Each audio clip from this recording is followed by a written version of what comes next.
Fate followed her foreseen immutable road.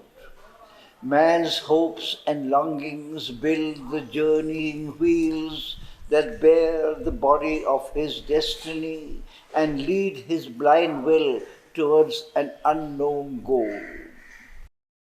His fate within him shapes his acts and rules. Its face and form already are born in him. Its parentage is in his secret soul. Here matter seems to mold the body's life, and the soul follows where its nature drives. Nature and fate compel his free will's choice. But greater spirits this balance can reverse and make the soul the artist of its fate. This is the mystic truth our ignorance hides. Doom is a passage from our inborn force. Our ordeal is the hidden spirit's choice. Ananke is our being's own decree. All was fulfilled the heart of Savitri, flower sweet and adamant, passionate and calm, had chosen, and on her strength's unbending road, forced to its issue the long cosmic curve. Once more she sat behind loud hastening hoofs, a speed of armored squadrons and a voice far heard of chariots bore her from her home. A couchant earth, wakened in its dumb muse, looked up at her from a vast indolence. Hills wallowing in a bright haze, large lands that lolled at ease beneath the summer heavens, region on region, spacious in the sun, cities like chrysolites in the white blaze, and yellow rivers paced lion-maned, led to the Shalva marches emerald line, a happy front of iron vastnesses and austere peaks and Titan solitudes. Once more was near the fair and fated place, the borders gleaming with the grove's delight, where first she met the face of Satyavan, and he saw like one waking into a dream some timeless beauty and reality, the moon gold sweetness of heaven's earth-born child. The past receded and the future near. Far now behind lay Madra's spacious halls, the white carved pillars, the cool dim alcoves, the tinged mosaic of the crystal floors, the towered pavilions, the wind-rippled pools and gardens humming with the murmur of bees, forgotten soon, or a pale memory, the fountains splash in the white stone-bound pool, the thoughtful noontide's brooding solemn trance, the colonnades dream grey in the quiet eve, the slow moonrise gliding in front of night. Left far behind were now the faces known, the happy silken babble on laughter's lips, and the close clinging clasp of intimate hands, and adoration's light in cherished eyes, offered to the one sovereign of their life. Nature's primeval loneliness was here. Here only was the voice of bird and beast, the ascetic's exile in the dim-souled, huge, inhuman forest, far from cheerful sound of man's blithe converse and his crowded days. In a broad eve, with one red eye of cloud, through a narrow opening, a green-flowered cleft out of the stair of sky and soil they came into a mighty home of emerald dusk. There onward, led by a faint brooding path, which toiled through the shadow of enormous trunks and under arches, misers of sunshine, they saw low thatched roofs of a hermitage huddled beneath a patch of azure hue in a sunlit clearing that seemed the outbreak of a glad smile in the forest's monstrous heart, a rude refuge of the thought and will of man, watched by the crowding giants of the wood. Arrived in that rough-hewn homestead they gave, questioning no more the strangeness of her fate, their pride and loved one, to the great blind king, a regal pillar of fallen mightiness, and the stately, careworn woman, once a queen, who now hoped nothing for herself from life, but all things only hoped for her one child, calling on that single head from partial fate, all joy of earth, all heaven's beatitude. Adoring wisdom and beauty like a young god's, she saw him loved by heaven as by herself. She rejoiced in his brightness and believed in his fate, and knew not of the evil drawing near. Lingering some days upon the forest verge, like men who lengthen out departure's pain, unwilling to separate sorrowful clinging hands, unwilling to see for the last time a face heavy with the sorrow of a coming day, and wondering at the carelessness of fate, who breaks with idle hands her supreme works, they parted from her with pain-fraught, burdened hearts, as forced by inescapable fate we part from one whom we shall never see again. Driven by the singularity of her fate, helpless against the choice of Savitri's heart, they left her to her rapture and her doom in the tremendous forest's savage charge. All put behind her that was once her life, all welcomed that henceforth was his and hers. She abode with Satyavan in the wild woods. Priceless she deemed her joy, so close to death. Apart with love, she lived for love alone. As if self-poised above the march of days, her immobile spirit watched the haste of time, a statue of passion, an invincible force, an absolutism of sweet, imperious will, a tranquility and a violence of the gods, indomitable and immutable. At first, to her, beneath the sapphire heavens, the sylvan solitude was a gorgeous dream, an altar of the summer's splendor and fire, a sky-topped flower-hung palace of the gods, and all its scenes, a smile on rapture's lips, and all its voices, bards of happiness. There was a chanting in the casual wind. There was a glory in the least sunbeam. Night was a chrysoprase on velvet cloth, a nestling darkness or a moonlit deep.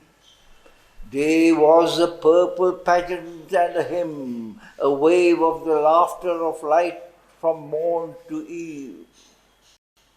His absence was a dream of memory.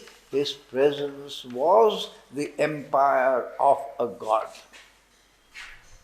a fusing of the joys of earth and heaven, a tremulous blaze of nuptial rapture past, a rushing of two spirits to be one, a burning of two bodies in one flame. Opened were gates of unforgettable bliss.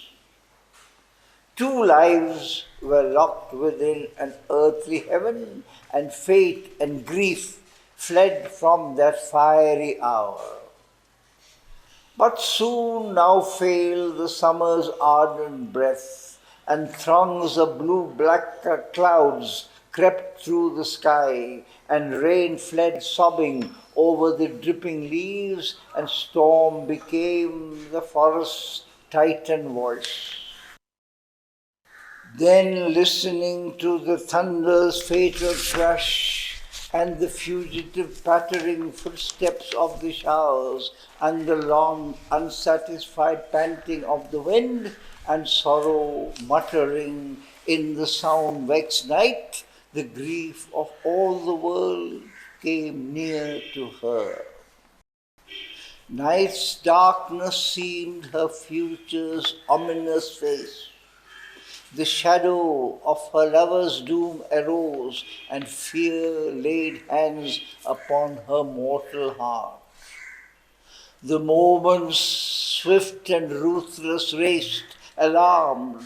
Her thoughts, her mind remembered Narad's date. A trembling, moved accountant of her riches, she reckoned the insufficient days between. A dire expectancy knocked at her breast. Dreadful to her were the footsteps of the hours. Grief came, a passionate stranger, to her gate, banished when in his arms. Out of her sleep it rose at morn to look into her face. Vainly she fled into abysms of bliss from her pursuing foresight of the end. The more she plunged into love, that anguish grew. Her deepest grief from sweetest gulfs arose. Remembrance was a poignant pang she felt each day, a golden leaf torn cruelly out from her too slender book of love and joy. Thus swaying in strong gusts of happiness and swimming in foreboding somber waves and feeding sorrow and terror with her heart, for now they sat among her bosom's guests or in her inner chamber paced apart. Her eyes stared blind into the future's night. Out of her separate self she looked and saw, moving amid the unconscious faces loved, in mind a stranger, though in heart so near, the ignorant smiling world go happily by upon its way towards an unknown doom, and wondered at the careless lives of men. As if in different worlds they walked, though close. They, confident of the returning sun, they wrapped in little hourly hopes and tasks. She, in her dreadful knowledge, was alone. The rich and happy secrecy that once enshrined her, as if in a silver bower, apart in a bright nest of thoughts and dreams, made room for tragic hours of solitude and lonely grief that none could share or know, a body seeing the end too soon of joy and the fragile happiness of its mortal love. Her quiet visage, still and sweet and calm, her graceful daily acts were now a mask. In vain she looked upon her depths to find a ground of stillness and the spirit's peace. Still veiled from her was the silent being within, who sees life's drama pass with unmoved eyes, supports the sorrow of the mind and heart, and bears in human breasts the world and fate. A glimpse or flashes came, the presence was hid. Only her violent heart and passionate will were pushed in front to meet the immutable doom. Defenseless, nude, bound to her human lot, they had no means to act, no way to save. These she controlled, nothing was shown outside. She was still to them the child they knew and loved, the sorrowing woman they saw not within. No change was in her beautiful motion seen. A worshipped empress, all once vowed to serve, she made herself the diligent serf of all, nor spared the labor of broom and jar and well, or close gentle tending, or to heap the fire of altar and kitchen. No slight task allowed to others that her woman's strength might do. In all her acts, a strange divinity shone. Into a simplest movement she could bring a oneness with earth's glowing robe of light, a lifting up of common acts by love. All love was hers, and its one heavenly cord bound all to all with her as golden tie. But when her grief to the surface pressed too close, these things, once gracious adjuncts of her joy, seemed meaningless to her, a gleaming shell, or were around mechanical and void, her body's actions shared not by her will.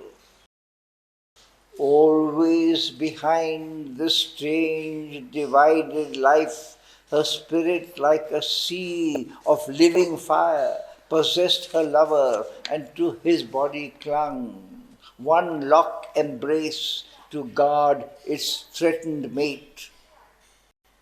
At night she woke through the slow, silent hours, brooding on the treasure of his bosom and face, hung o'er the sleep-bound beauty of his brow, or laid her burning cheek upon his feet.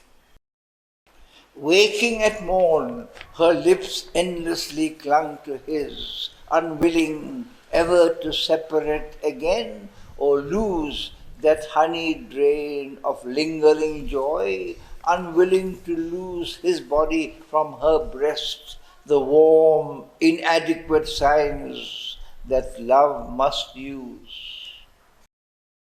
Intolerant of the poverty of time, her passion, catching at the fugitive hours, willed the expense of centuries in one day of prodigal love and the surf of ecstasy. Or else she strove, even in mortal time, to build a little room for timelessness by the deep union of two human lives, her soul secluded, shut into his soul. After all was given, she demanded still, even by his strong embrace unsatisfied. She longed to cry, "O tender Satyavan, O lover of my soul, give more of love, while yet thou canst to her thou lovest. Imprint thyself for every nerve to keep that thrills to thee the message of my heart. For soon we part, and who shall know how long before the great wheel in its monstrous round restore us to each other and our love? Too well she loved to speak a fateful word and lay her burden on his happy head. She pressed the outsurging grief back into her breast to dwell within, silent, unhelped, alone. But Satyavan sometimes half understood, or felt at least with the uncertain answer of our thought blinded hearts, the unuttered need, the unplumbed abyss of her deep passionate want. All of his pleading days that he could spare from labor in the forest, hewing wood and hunting food in the wild sylvan glades, and service to his father's sightless life, he gave to her and helped to increase the hours by the nearness of his presence and his clasp and lavish softness of heart-seeking words and the close beating felt of heart on heart. All was too little for her bottomless need. If in his presence she forgot a while, grief filled his absence with its aching touch. She saw the desert of her coming days imaged in every solitary hour. Although with a vain imaginary bliss of fiery union through death's door of escape, she dreamed of her body robed in funeral flame. She knew she must not clutch that happiness to die with him and follow, seizing his robe across our other countries, travelers glad into the sweet or terrible beyond. For those sad parents still would need her here to help the empty remnant of their day. Often it seemed to her the age's pain had pressed their quintessence into her single woe, concentrating in her a tortured world. Thus, in the silent chamber of her soul, cloistering her love to live with secret grief, she dwelt like a dumb priest with hidden gods, unappeased by the wordless offering of her days, lifting to them her sorrow like frankincense, her life the altar, herself the sacrifice. Yet ever they grew into each other more, until it seemed no power could rend apart, since even the body's walls could not divide. For when he wandered in the forest, oft her conscious spirit walked with him and knew his actions, as if in herself he moved. He, less aware, thrilled with her from afar. Always the stature of her passion grew. Grief, fear became the food of mighty love. Increased by its torment, it filled the whole world.